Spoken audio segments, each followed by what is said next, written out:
is Bria Ripley, and I am doing the learning experience activity video for EDU250. So let's get started.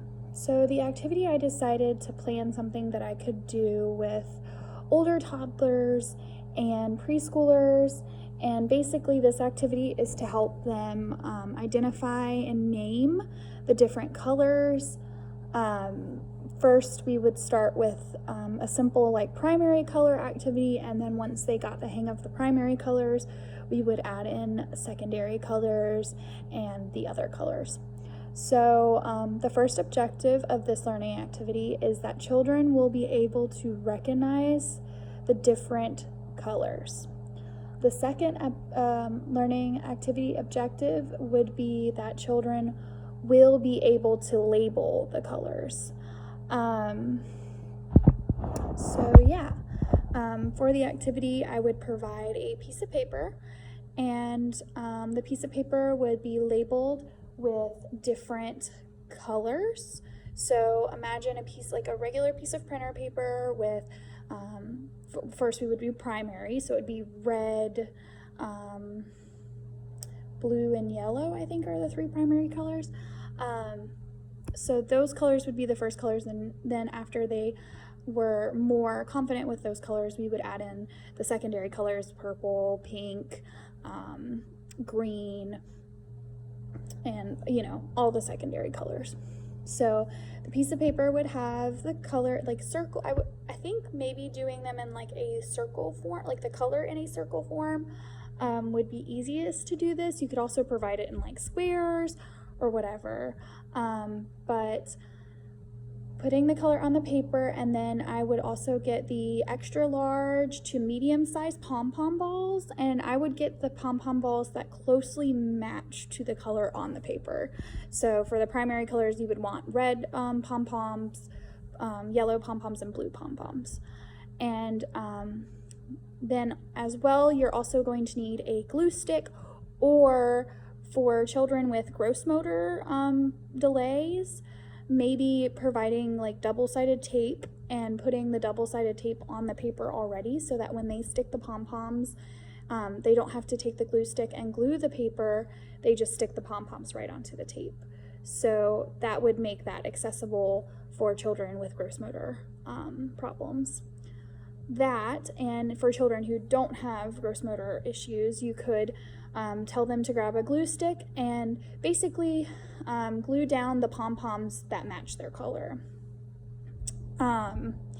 Once they glue those down,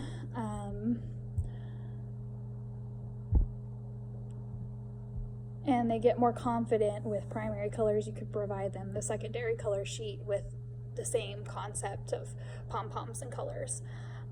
The task is pretty simple. It's an activity that children can complete and do on their own eventually. So basically this is a scaffolding kind of activity. It's great to have teachers close by so that they can monitor the children closely with the glue. That way, because kids like to eat everything, so just make sure they're not eating it, even though it is non-toxic most of the time. If it's in the classroom, it should be non-toxic, but it's great to be there too for them when they're okay, is this right? And you can say, it looks like maybe you need to move that pom-pom to a different color.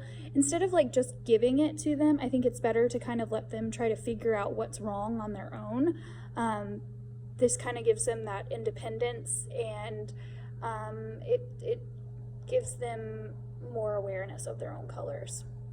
So basically, I believe that this activity relates to the behavioral theory, and within that theory, I would say it is closest to operational conditioning, which is done by Skinner.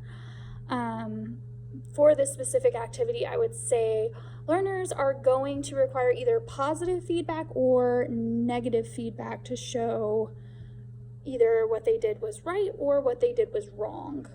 I wouldn't say it's more positive and negative in the sense of reinforcement or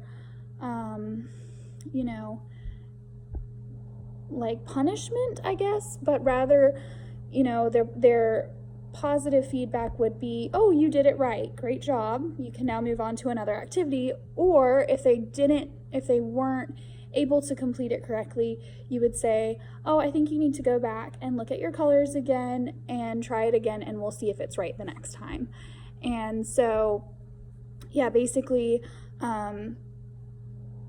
teachers could kind of be close by, but I don't think teachers need to be on top of the children for this activity. I think it kind of teaches and requires a little more independence from the children. So the difference is that I would say, like I said, there is no punishment or reward, really. I mean, if you want to think about it in that sense, the punishment, I guess, would be it's not right, and the reward would be it's right and you can move on to something else.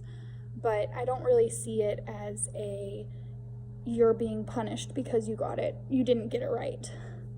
And to even go further on this, to make, like, for older children, you could, instead of providing the actual color, providing the word of the color and the colored pom-poms, and require them to match those pom-poms to the actual word of the color.